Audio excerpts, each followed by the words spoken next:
Alright, so I know I'm a little behind the curb on putting a video out on this topic, but it's something that we really need to talk about because, again, this is a drone channel, and there was some pretty big drone news that came out recently. The news I really want to talk about is DJI removing their geofencing feature. The geofencing has been a staple of the drone controller and everything that comes with it as long as I've been flying them. Essentially, when you're flying a DJI drone, you can see on the map there's all sorts of different little circles and rectangles and ovals and whatnot, and those are various airspaces that you are not allowed or not supposed to, without pre-authorization, fly in. Up until the removal of this geofencing, sometimes a drone would just not let you take off there at all. In some ways, it was kind of a good thing, because there's a lot of people who are into the drone hobby or into the drone business that really don't know a lot of airspace regulations and whatnot.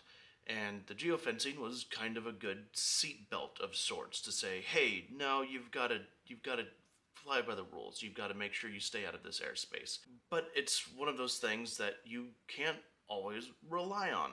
The DJI FlySafe database is something that should be at least checked for updates every single time you hop on Wi-Fi. It was a good way of letting people know while you're flying, hey, here's the various areas you should be and shouldn't be in. But as seen in our last video talking about the drone pilot who crashed his Mini 3 Pro into a Super Scooper firefighting airplane over the Palisades fire in Los Angeles earlier in this year, I'm losing track of time, I'm sorry, I'm sick. It's a feature that was relied on almost a little too much. Various airspaces can change as various TFRs go in place, as various fires pop up, as various airspaces get kind of changed around. And ultimately, it's up to the pilot to know exactly what airspace they're flying in. So let's take a look at the Viewpoints blog from DJI and kind of read over it and see what they have to say on the whole topic, and then we'll discuss a little bit more. So we are Viewpoints, the official DJI blog. DJI updates Geosystem U.S. consumer and enterprise drones. DJI has announced updates to its geofencing system, which applies to most of its consumer and enterprise drone products in the United States. These changes will take effect starting from January 13th on both the DJI Fly and DJI Pilot apps. This update follows similar changes implemented in the European Union last year. That's already something I really wasn't aware of. I thought that this was a big shakeup, a big change that was unprecedented. Then find out that it's been going on in the EU for quite some time now, and you go, oh, okay, cool, good to know. With this update, DJI Flies and DJI Pilot app operators will see prior DJI geofencing datasets replaced to display official FAA data. Areas previously defined as restricted zones, also known as no-fly zones, will be displayed as enhanced warning zones, aligning with the FAA's designated areas. In these zones, in-app alerts will notify operators flying near FAA-designated controlled airspace, placing control back into hands of the drone operators in line with regulatory principles of the operator bearing final responsibility. To update, operators need to connect their flight app to the internet and click Update on a FlySafe pop-up notification. When DJI first introduced the Geosystem in 2013, consumer drones were still a relatively novel technology, and formal drone flight rules and regulations were sparse.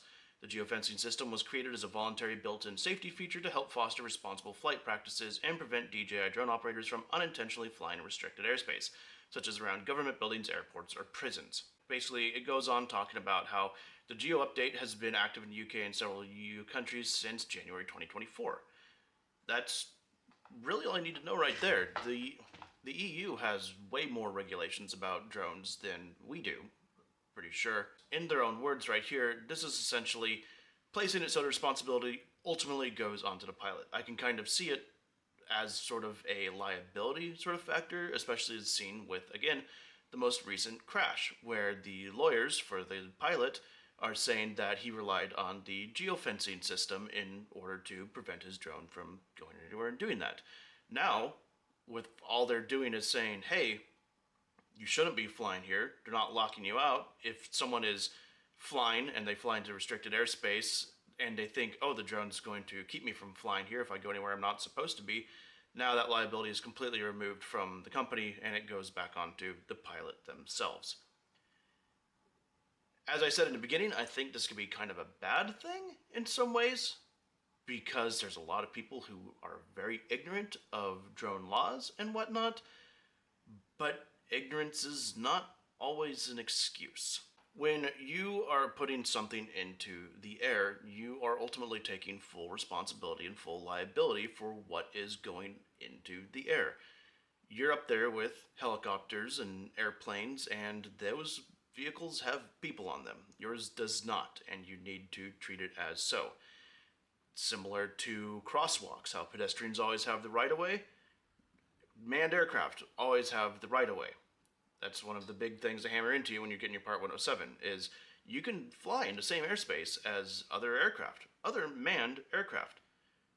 But since you don't have a person on your vehicle, you need to always give the right of way to vehicles. So if you're someone that has relied on all of these geofencing capabilities to keep you from flying your drone where you're not supposed to, it's time to start downloading some of those various apps that I've talked about on multiple other videos to get an idea of what airspace you're in, whether it's aloft air control or probably my personal favorite, autopilot. Both of those are fantastic apps, and if you're not sure where to get them, I will leave a link to their websites in the description. Seems pretty easy to me, but hey, I don't know. I'm here to help. I'm not here to judge. Now, here's why I think this is also sort of a good thing. Because me, as a first responder, firefighter, search and rescue, there's plenty of times where I need to fly my drone in semi-restricted airspace. And I've got full Lance authorization to do so. Also, if you're here and you don't know what Lance is, it's LAANC. Look it up. Something you should really know about if you're going to be flying your drones pretty much anywhere. But there's been plenty of times where I've had Lance authorization completely loaded up, completely ready to go, and the drone still will not register that I have that authorization and won't take off.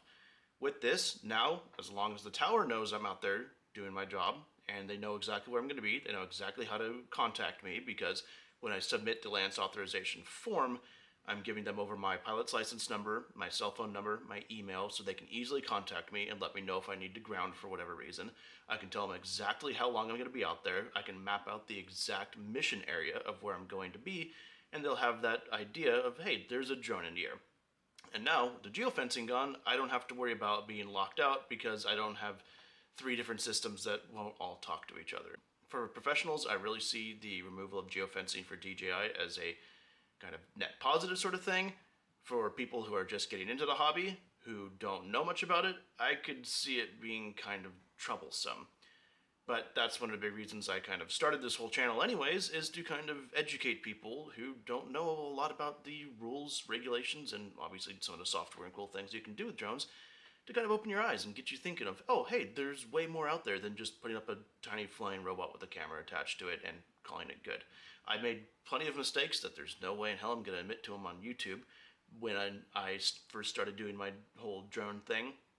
And ever since then, even when I first started, I didn't know I needed to have a Part 107 license to fly for anything besides recreational use. But now that I've had it, and I've gotten so immersed in the rules, regulations, lawfare, everything surrounding drones, I'm trying to hopefully use this as a platform to get to a few more people and realize, hey, there's a lot of stuff out there governing your tiny little RC helicopter that you should know about. So, yeah, this is something I want to talk about. What do you think about DJI removing geofencing? Is it a horrible, bad thing, and I'm a stupid person for saying it's good? Or do you agree that it's a great thing that it's gone, and now one more hindrance to our search and rescue, firefighting, law enforcement sort of missions is over, and we don't have to deal with it anymore? What do you think? Leave them in the comments below. Thanks for watching.